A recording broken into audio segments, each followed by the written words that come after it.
जय जिजाऊ, जय शिवराय, जय शंभूराजे बांधवांनो. तर बांधवांनो की पंढरपूरमध्ये शेतकऱ्याची सरसंगट कर्जमाफी व्हावी ह्याच्यामुळं रोहितदादा पवार हे अमरण उपोषणासाठी बसलेले आहेत. तर प्रत्येक शेतकऱ्याने त्यांना पाठिंबा द्यावा आणि त्या संघर्षात सामील व्हावं बांधवांनो. कारण की आता शेतकऱ्याचा वाली कुणीच उरलेला नाही आणि शेतकऱ्यासाठी आवाज उठवणारा व्यक्ती पण कोणी उठला नाही, कारण राहिलेला नाही. आणि मला सांगायचं म्हणजे की आता बघा की शेतकऱ्याच्या नावाखाली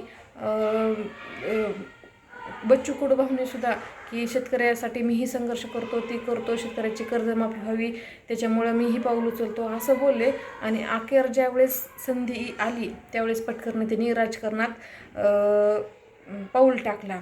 म्हणजे स्वतःचं स्वार्थ त्याच्यात त्यांनी बघितला. आता शेतकऱ्यासाठी त्यांनी आवाज उठवायचा बंद केला बांधवांनो.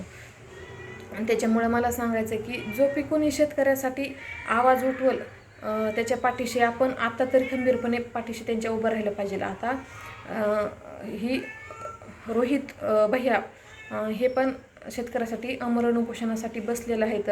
तर त्यांना खंबीरपणे पाठिंबा द्यावा अशी माझी एक तळतळीची सगळ्यांना विनंती आहे.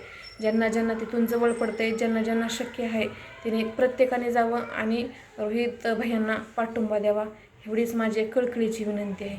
कारण की शेतकरी जगलाच पाहिजे. शेतकरी जगला तरच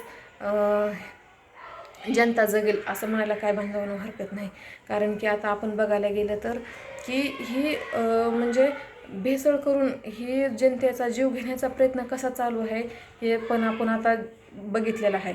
तर आपल्याला एकदम म्हणजे व्यवस्थित आणि भेसळ न करता जर आपल्याला दूध भेटत असेल किंवा खवा भेटत असेल किंवा दही तूप भेटत असेल तर ती भेटू शकते फक्त आणि फक्त शेतकऱ्यापासून.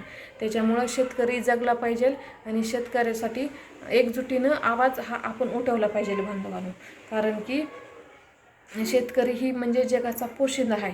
त्याच्यामुळं एकजुटीचा संघर्षात जो बी कोणी आवाज उठेल शेतकऱ्यासाठी त्याच्या पाठीशी ठामपणे आपण सगळ्यांनी त्यांना साथ दिली पाहिजे आणि त्यांच्या पाठीशी खंबीरपणे उभं राहिलं पाहिजे. कारण की रविराज साबळे भैया पण जाऊन त्यांना पाठिंबा देऊन आले आणि संघर्ष योद्धा मनोज जरांगे पाटील ह्यांनी पण जाऊन त्यांना पाठिंबा दिला आहे. तर तुम्ही आम्हीसुद्धा तिथं लवकरात लवकर पोचावं आणि त्यांना पाठिंबा द्यावा हीच सगळ्याला एक कळकळीची विनंती आहे. तर जय जिजाऊ, जय शिवराय, जय शंभूराजे.